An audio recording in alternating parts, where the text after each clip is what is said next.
2024 లేదా 25లో డిగ్రీ లేదా బీటెక్ చదివారా? సాఫ్ట్‌వేర్ జాబ్ కోసం ఎదురు చూస్తున్నారా? అయితే కోడ్ జ్ఞాన్ 100 డేస్ కోర్సులో చేరండి, జాబ్ సాధించండి.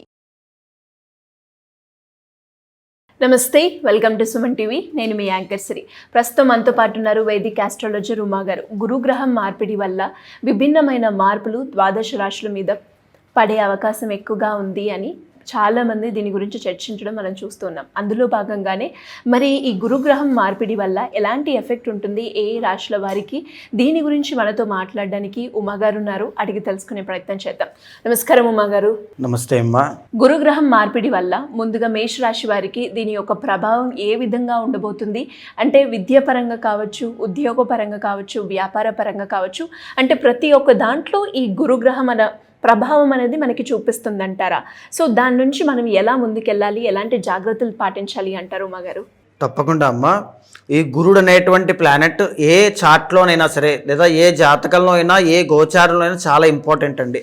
గురువు అనేటువంటి ఆయన బృహస్పతి, జూపిటర్ అని మనం పిలుస్తూ ఉంటాం. అలాంటి ఆయన ఇక్కడ మార్పు చెందబోతున్నారు, అంటే ప్లేస్ ట్రాన్స్ఫర్, సో ట్రాన్సిట్ అంటూ ఉంటాం. సో ఇక్కడ ఏంటి అంటే సెప్టెంబర్ 28వ తారీఖు దగ్గర నుంచి డిసెంబర్ 27వ తారీఖు దాకా సుమారుగా 90 రోజుల పాటు మిథున రాశిలోంచి కర్కాటక రాశిలోకి గురుడు రాబోతున్నారు. దీనివల్ల అనేక రకాల విభిన్నమైన మార్పులు, విభిన్నమైన అదృష్టయోగాలు, విభిన్నమైనటువంటి దురదృష్టయోగాలు, ఆర్థిక సమస్యలు, ఆర్థిక వృద్ధి చాలా కనబడుతున్నాయి. అయితే ముఖ్యంగా మనం మాట్లాడుకునేటువంటిది ఇప్పుడు మేషరాశి వాళ్ళకి.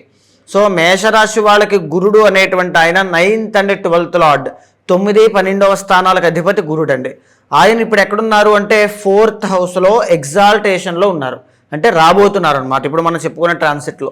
సో 4వ స్థానంలోకి గురుడు వచ్చి ఎగ్జాల్టేషన్లో కర్కాటకంలో ఉన్నారంటే మంచిదా చెడ్డదా? మేషరాశి వాళ్ళకి ఎప్పుడూ కూడా 10 మందికి పెట్టే చేయి అయ్యే అవకాశాలు ఎక్కువగా ఉంటాయి. విపరీతంగా డబ్బులు పెడతారు, దాన ధర్మాలు చేస్తారు, పుణ్య కార్యక్రమాలు చేస్తారు, దైవ దర్శనాలు చేస్తారు, తీర్థయాత్రలు తిరుగుతారు. ఇవన్నీ ఎక్కువగా ఉంటాయి. గురుడు 9th and 12th లార్డ్ కాబట్టి భగవత్ శక్తి, భగవత్ భక్తి రెండు ఎక్కువ ఉంటాయి. అయితే ఇలాంటి వాళ్ళకి ఈ గురుడు అనేటువంటి ఆయన 4thలో ఎగ్జాల్టేషన్లో ఉన్నారు. సో ఇక్కడ ఏంటి అంటే యాచనం, బుద్ధి చాంచల్యం, తేజోహానిన్, ధనవ్యయం అని శాస్త్రం చెబుతోందండి.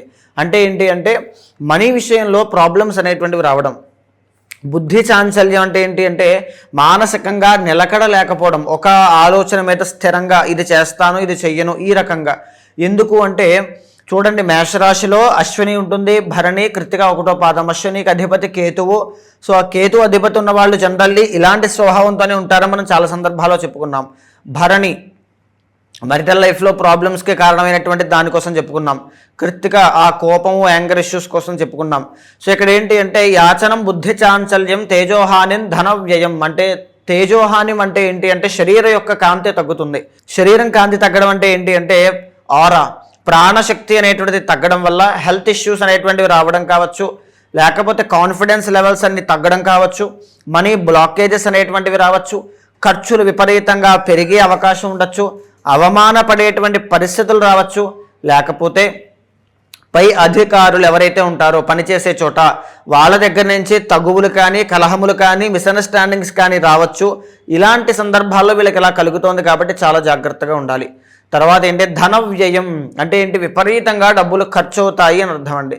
సో ఖచ్చితంగా డబ్బులు ఖర్చు విషయంలో చాలా కేర్ఫుల్గా నిర్ణయాలు తీసుకోవాలి అని చెప్పొచ్చు. తర్వాత ఏంటి అంటే దేశాన్ని విడిచిపెట్టి వెళ్ళడం అని కూడా శాస్త్రం చెబుతోంది. అంటే ఎలాగా అంటే వేరే దేశానికి వెళ్ళేటువంటి వాళ్ళు, విదేశ యోగం కోసం ట్రై చేస్తున్నటువంటి మేషరాశి వాళ్ళకి 100% విదేశీ యోగం కనబడుతోంది. బికాజ్ 4th హౌస్లో గురుడు వస్తూ ఉన్నారు కాబట్టి.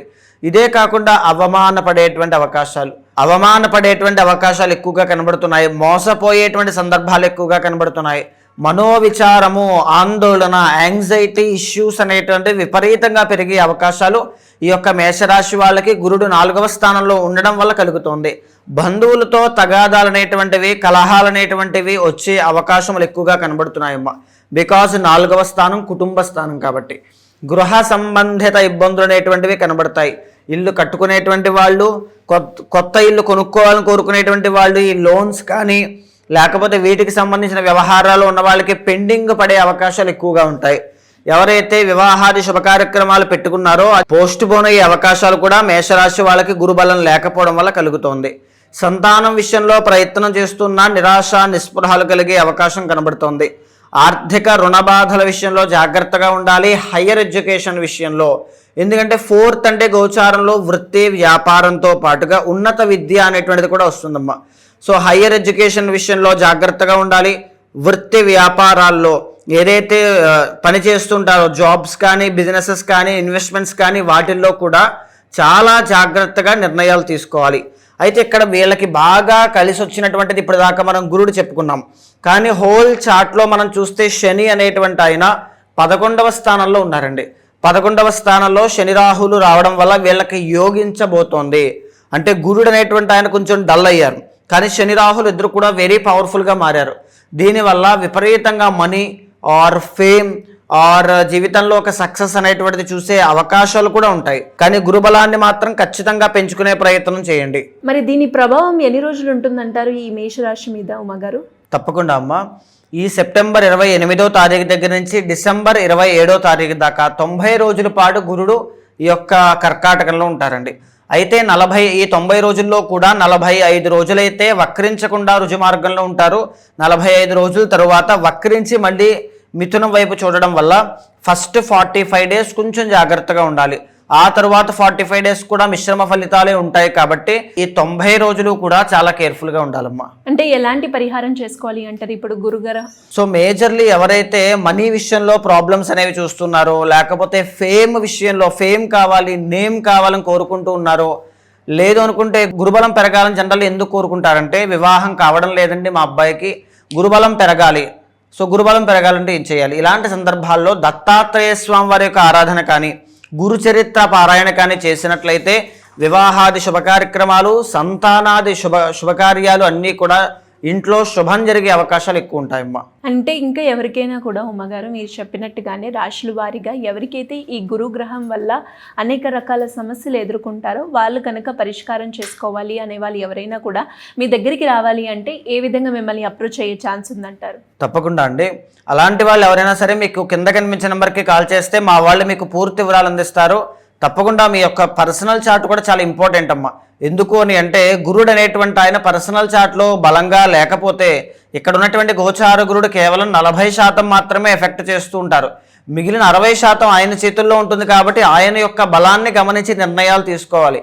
సరైన నిర్ణయాలు తీసుకుంటేనే జీవితం సరిగ్గా ఉంటుందండి. అందరికీ తెలిసిన విషయమే.